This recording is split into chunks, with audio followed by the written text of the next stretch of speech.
নমস্কার।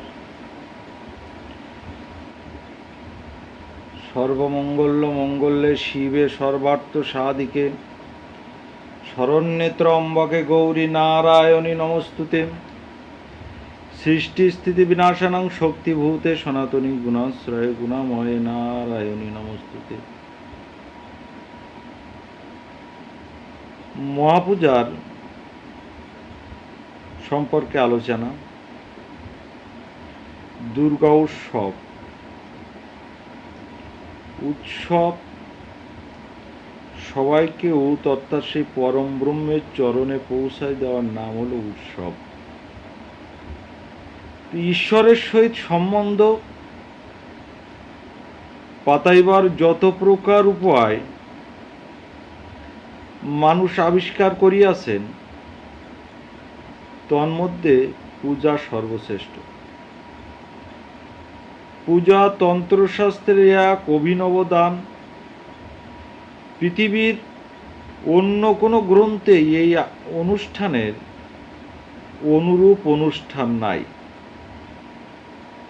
পূজা কথাটি ঠিক অনুবাদ অন্য ভাষায় চলে না। পুষ্প চন্দনাদি কতিপয় বিশিষ্ট উপচার লইয়া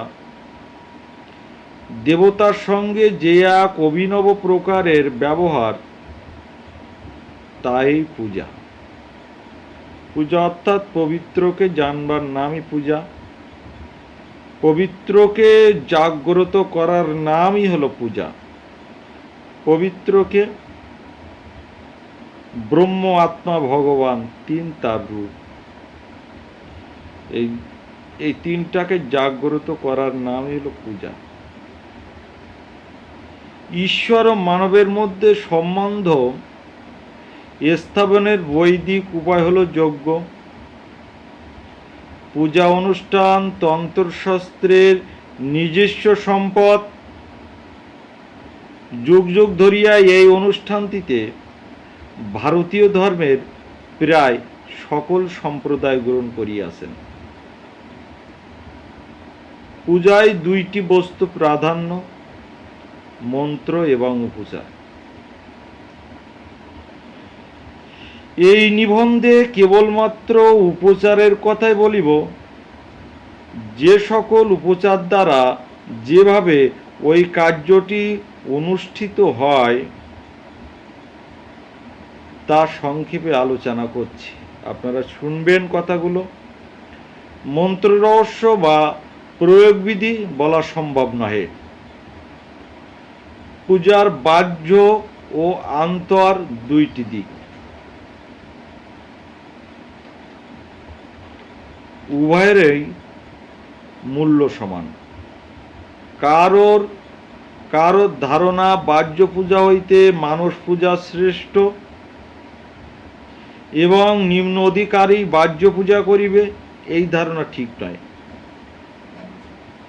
মূলত বাহ্য পূজায় পূজা পদবাচ্য। বাহ্য পূজার অসমর্থ ব্যক্তিকেই মানস পূজা করিতে বলা হইয়াছে। বাইরে পূজা ত্যাগ করিয়া অন্তরে পূজা বিধি নহে। বস্তুত অন্তর বাহির দুই মিলিয়া সমগ্র পূজা। মানবদের যেমন হস্ত পদাদি অঙ্গ প্রাণ শক্তির অঙ্গী পূজারূপিণী দেবী, দেহের সেই রূপ মন্ত্র উচ্চারণপূর্বক উপচার সমর্পণ হইল অঙ্গ, অন্তরে অনুরাগ হইল অঙ্গী। এই নিবদ্ধে প্রধানত অঙ্গের কথাই বলিব। বহুদিন যার আশাপথ চাহিয়া আসি, এইরূপ কোনো অতীব প্রীতির পাত্র অথচ মর্যাদা সম্পন্ন নিতান্ত নিজজন যদি আমাদের গৃহে আসিয়া উপনীত হন, তা হইলে আমরা তাহাকে যেভাবে গ্রহণ করি সেই ভাবটি লইয়া দেবতার পূজা। উপচার সকল সেই ভাব লইয়াই নির্ণীত হইয়াছেন। ঈশ্বর আমাদের আপনজন, কত প্রেমের পাত্র, অথচ তিনি কত বিরাট বস্তু। আজ তিনি আমাদের দুয়ারে নামিয়ে আসিয়াছেন তার দিব্যধামে হইতে তাহাকে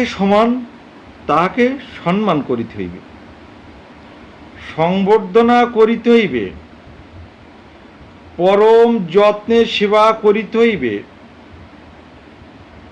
আমাদের নিজের যে রূপ স্নান, আহার, বিশ্রাম প্রয়োজন, তাহারও সেই রকমই দরকার। এই বোধে আচার্যবৎ পরিচর্যা তারই পূজার অঙ্গ। সকল দেবতার পূজার অঙ্গই মূলত এক প্রকার। পূজায় যদি মহাস্নান থাকে, বলি হোম থাকে, তাহলে সেই পূজাকে মহাপূজা কহে। আমাদের শারদীয় দুর্গোৎসব একটি মহাপূজা। পূজার সময় আমরা অনেকেই পুরোহিতের উপর পূজার ভার ন্যস্ত করিয়া নিজেরা অন্য কার্যে ব্যাপৃত থাকি। পূজা মণ্ডপে বসিয়া মহাস্নান হোমাদি দর্শন করি না। দর্শন করিলে অনুভব করিতে পারা যায় ওই সকল অনুষ্ঠান কত বিচিত্রতাময়, গম্ভীর অর্থ উদ্যোগ। মায়ের মহাপূজার কথাই বলিব। পূজার উপচার সামর্থ্য অনুসারে পঞ্চবিধ, দশবিধ, ষোড়শবিধ হইতে পারে। মহাপূজার ষোড়শ উপচার বিধি বিভিন্ন গ্রন্থে নির্ঘণ্ট উপচারগুলির নামে অল্প বিস্তার পার্থক্য দৃষ্টি হয়। মহানির্বাণ তন্ত্রে ষোড়শ উপচারের নাম নিরূপণ হয়েছেন আসনাং স্বাগতং পাদ্যর্ঘ আসমনীয়কম মধুপর্কাং তথাস্মনাং স্নানীয়ং বস্ত্রভূষণৈ গন্ধ পুষ্প ধূপদীপে নৈবেদ্যং চন্দনং তথা দেবার্চনাসু নির্দিষ্টা উপচার ষোড়শ। আসন, স্বাগত, পাদ্য, আসমনীয়, মধুপর্ক, পুনঃআসমনীয়, স্নানীয়, জল, বস্ত্র, ভূষণ, গন্ধ, পুষ্প, ধূপ, দীপ, নৈবেদ্য, এই 16টি পূজার উপকরণ। সর্বগ্রে আসন প্রদান,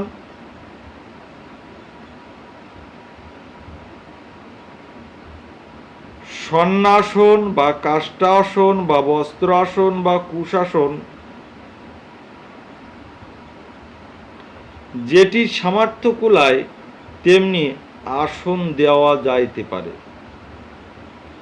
এই সকলের অভাবে আসন অর্পণ করা চলে। একটিমাত্র পুষ্প হাতে লইয়া মা এই নাও তোমার আসন হোক বলিয়া অর্পণ করা হয়। আসনাং গৃহ্ণচার ভঙ্গি চণ্ডীকে সর্বমঙ্গলে আসনাং সুখসজ্জায়াং, আসন, এই মর্মে মন্ত্র আছে। মন্ত্রসহ আসন সমর্পণ কর্তব্য।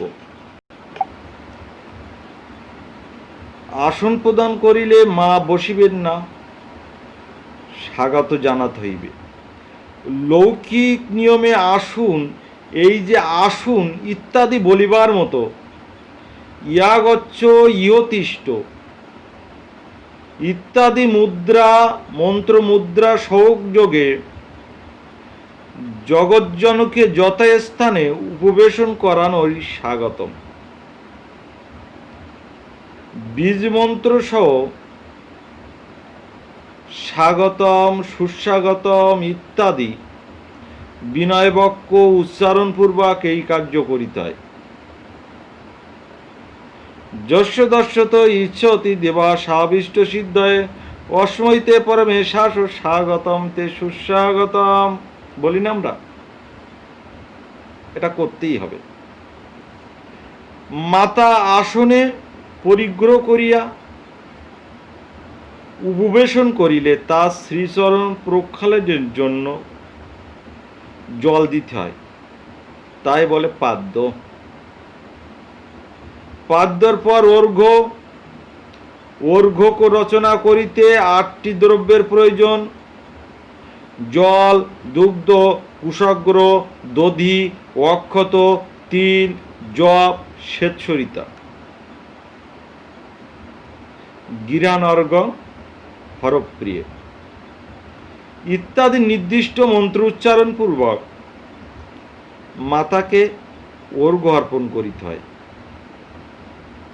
অতঃপর শ্রীমুখ প্রক্ষালনের জন্য আচমনীয় প্রদেয় শুদ্ধ জল দ্বারাই আচমনীয় দেওয়া হয়।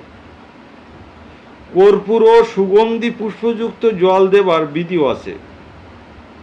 মা আসিয়াছেন সন্তানের জন্য বহু পথ অতিক্রম করিয়া, তাই তার পথশ্রান্তি অপনোদনের জন্য একটি শীতল সুস্বাদু পুষ্টিকর পানীয় অর্পণ করিতে হয়।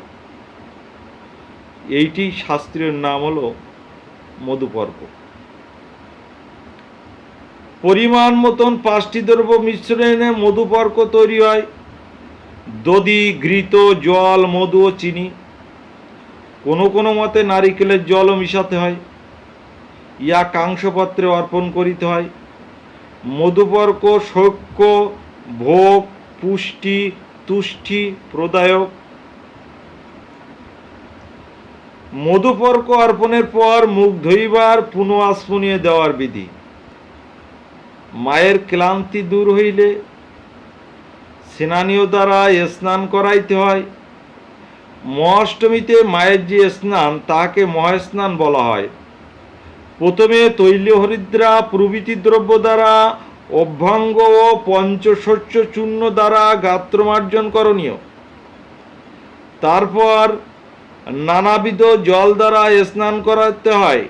33 প্রকার জলের মধ্যে কতিপয় নাম করা বলছি: শুদ্ধ জল, গঙ্গা জল, সুগন্ধ জল, শীতল জল, ঈষদুষ্ণ জল, কূটযুক্ত জল, স্বর্ণ জল, রজত জল, মুক্তা জল, নারিকেল জল, তিল যুক্ত জল, মহৌষধিযুক্ত জল, অগুরু জল, পুষ্পযুক্ত জল, শিশিরের জল, বৃষ্টির জল, চন্দন জল, শর্করাযুক্ত জল, পুষ্করিণীর জল, সহস্রধারা জল। ইহা ছাড়া পঞ্চগব্য, পঞ্চকষা, পঞ্চষষ্ঠ, অষ্টবিধি মাতৃকাযুক্ত জল ও বিষ্ণু তেলে প্রভৃতি মায়ের মহাস্নানে অর্পিত হয়। অবশেষে অষ্টকলসী জলে স্নান করানো হয়। এই স্নান করানো দেবতাগণ আকাশগঙ্গার জলে, মরুদ্গণ বৃষ্টির জলে, বিদ্যাধরগণ নদীর জলে, লোকপালগণ সমুদ্রের জলে, নাগগণ পদপুষ্পরেণু জলে, পর্বতগণ নির্ঝরের জলে, সপ্তর্ষিগণ সর্বতীর্থ জলে, অষ্টবসুগণ চন্দনবাসিত জলে। এই হলো অষ্টকলস বিধি।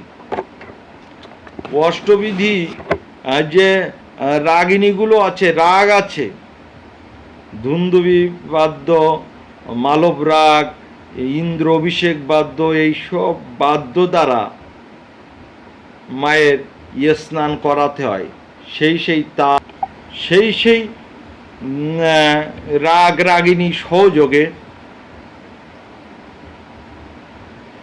নামও শাস্ত্রে লিখিত আছে যে কোন রাগে কোন স্নান করানো বিধি মায়ের, সেটা শাস্ত্রে লিখিত আছে। মন্ত্র উচ্চারণ পূর্বক ওই সকল দ্রব্যাদি দ্বারা মাতাকে স্নান করাইতে হয়। প্রত্যেকের বস্তুর দ্বারা স্নান করাইবার মন্ত্র পৃথক। অষ্টকলসীর জলে স্নানের 8টি মন্ত্র পৃথক পৃথক বিশেষ প্রাণের স্পর্শী। মনে হয় অনন্তর বিশ্বের সকলে মিলিয়া জগন্মাতার মহা অভিষেক করিতেছেন। মায়ের স্নানের পর জননীকে পরিধেয় বস্ত্র অর্পণ করিতে হয়। তার সন্তান সাধ্য অনুসারে মাকে কার্পাস বস্ত্র বা কৌশিক বস্ত্র আরও অমূল্য বস্ত্র অর্পণ করেন। মন্ত্র উচ্চারণ পূর্বক প্রার্থনা করিয়া মাকে বস্ত্র নিবেদন করিতে হয়। জননী বসন গ্রহণ করিলে ভূষণ দিয়া তাকে সাজাতে হয়। মায়ের 9টি অঙ্গের আবরণ দিতে হয়।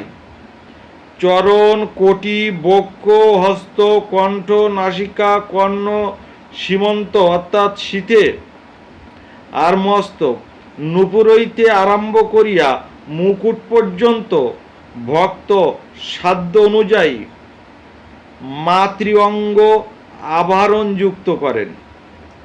অক্ষম হইলে মানুষে ঐরূপ সুসজ্জিতা জননীকে দর্শন করেন। স্নানান্তে জননীর অঙ্গ লেপনের জন্য অগুরু চন্দনাদি গন্ধদ্রব্য অর্পণ করিতে হয়।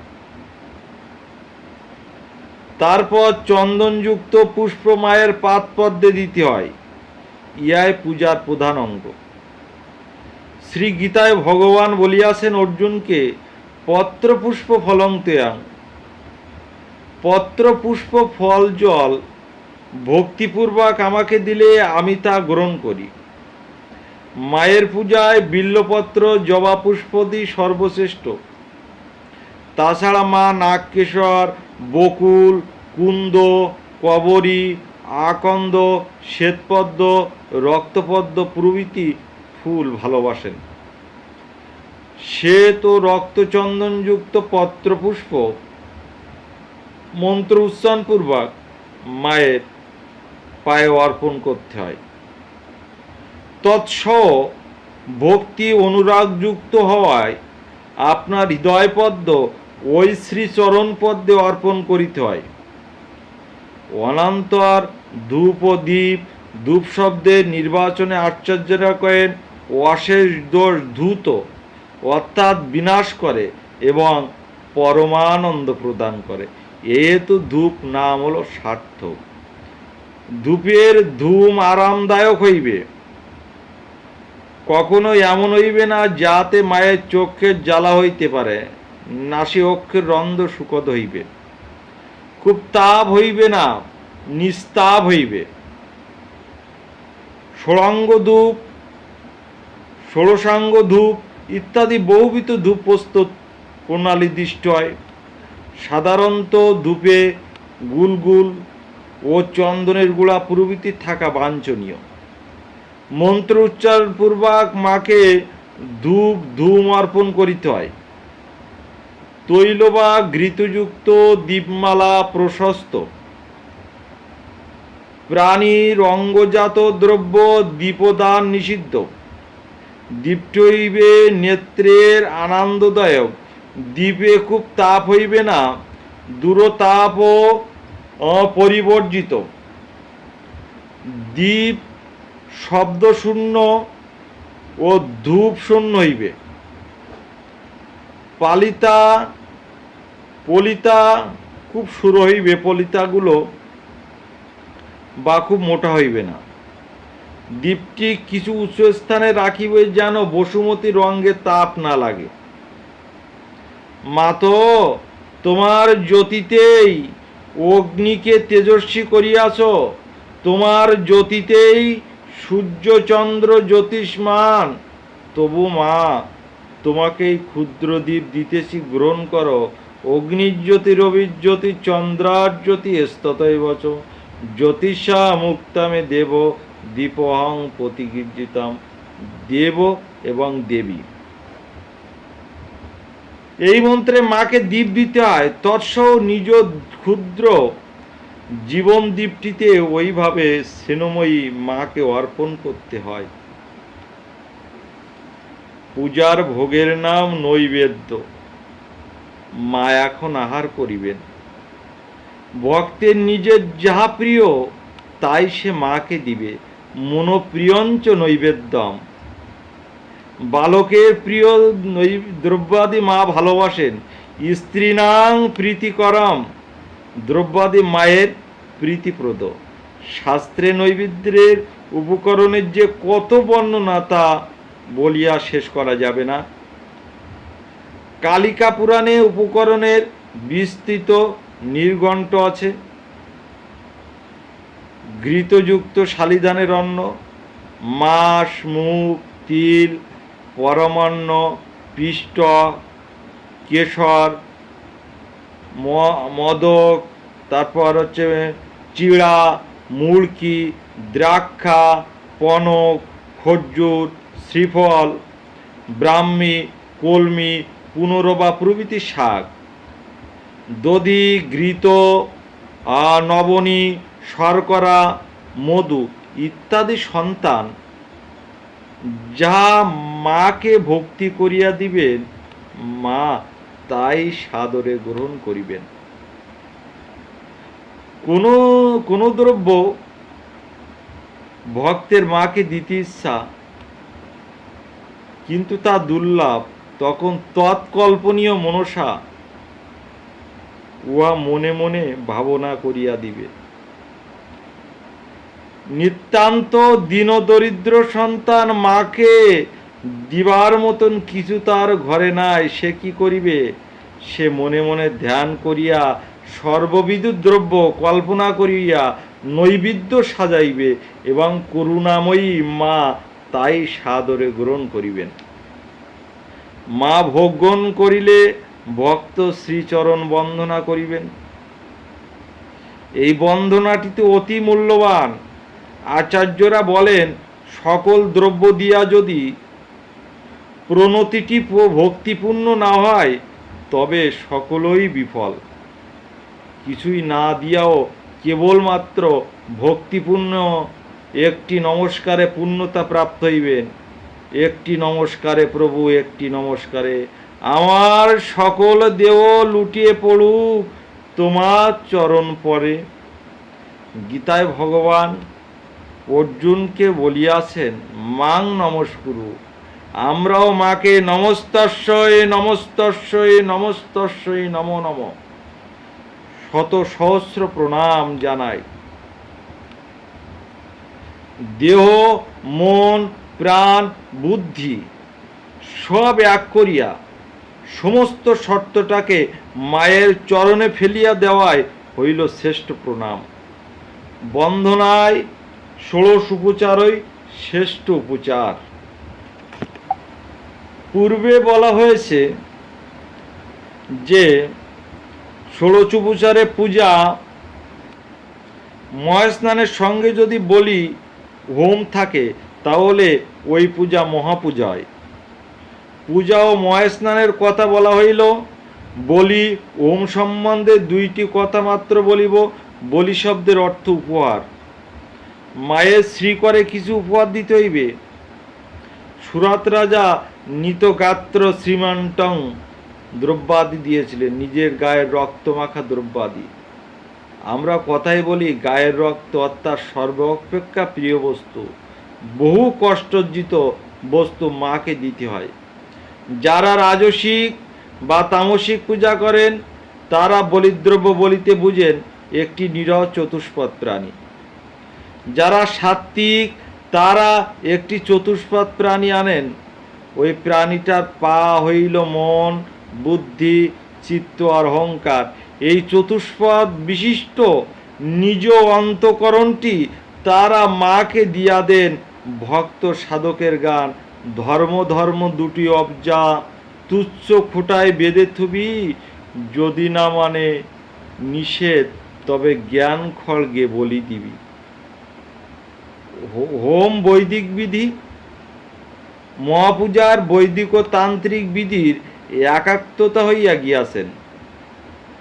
অগ্নিমুখে সকল দেবতার উদ্দেশ্যে আহার্য অর্পণ করতে হয়। এই অর্পণটি পূর্ণ হয় যখন সাধকের ভাবনার গীতার বাণী সজীব হইয়া ওঠে।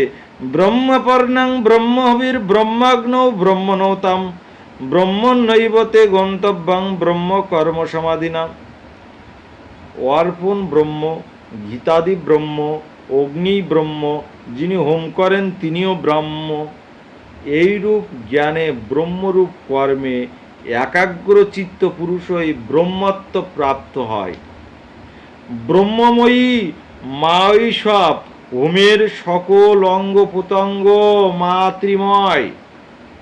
মায়ের স্নেহের অঞ্চলে সাধকের জীবন আহুতি দিলেই পূর্ণাঙ্গ হোমাঙ্গ পূর্ণ হইবে। মায়ের সন্তানের সেবায় জীবনকে নিঃশব্দে সমর্পণ করিয়া হোমাঙ্গ সার্থকতা প্রাপ্ত হয়। জগজ্জননী মাতৃভাব ও মায়ের সকল সন্তানের মাতৃভাবের বিকাশে আমাদের মহাপূজা জীবন্ত হয়ে উঠুক। ওং সর্বমঙ্গল মঙ্গলে শিবে সর্বার্থ সাধিকে শরণ্যে ত্র্যম্বকে গৌরী নারায়ণী নমস্তুতে। মা মা মা মা